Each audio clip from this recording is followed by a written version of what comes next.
I don't know about you, but that makes me feel incredibly vulnerable, does it? Does it to you? Do you realize that when you surrender yourself fully to God, if you say, I'm going to let God do whatever He wants with my life, I'm going to surrender myself completely to Him, do you realize how vulnerable that makes you?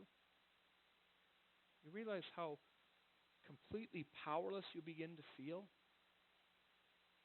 Here's what you need to remember. Sometimes we tell ourselves, I'd rather be in charge of my own life. I'd rather be autonomous. I'd rather be in control. I don't want to give up that control. What you need to remember and what you need to know is this.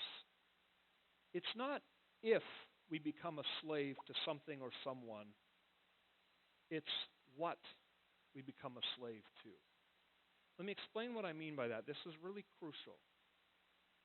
If you tell yourself that you'll be happy living for yourself, doing whatever you see fit, you might look for happiness in becoming a successful person. You might look for happiness in becoming attractive. You might look for happiness in money or wealth. Those things will enslave you. David Foster Wallace is a novelist, was a novelist. He passed away very tragically a couple of years ago.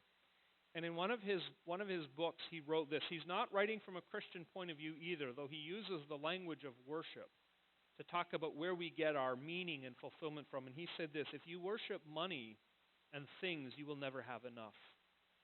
Worship your own body and beauty, and you will always feel ugly. Worship power, and you will end up feeling weak and afraid. Worship your intellect, and you will end up feeling stupid. See, you'll become enslaved. You think you're becoming free, you're actually becoming a slave to something that will rule over your life and oppress you. It's not if we become a slave to something. It's what do we become a slave to. And the message of the gospel is that we have a master who became a slave. We have a king who became so utterly vulnerable and so weak. We have a king in the person of Jesus. You heard me read from Philippians 2 earlier this morning. We have a king who is God, and yet he humbled himself. He became so vulnerable, he put himself into the hands of human beings who killed him. He became vulnerable to the point of death. And why did he do that? Because he loved you. Because he wanted to save you and redeem you and set you free from the power of sin and death. John Calvin, he writes this about happiness. He says, for until men recognize that they owe everything to God, that they are nourished by His fatherly care, they will never yield Him willing service. Nay, unless they establish their complete happiness in Him, they will never give themselves truly and sincerely to God.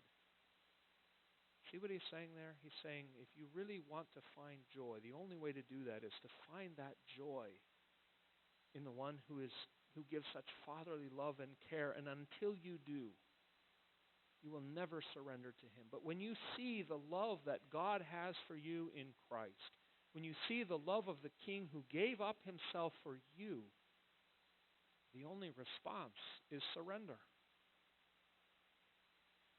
One other commentator, one other writer said this, and I close with this. The heart of joyful service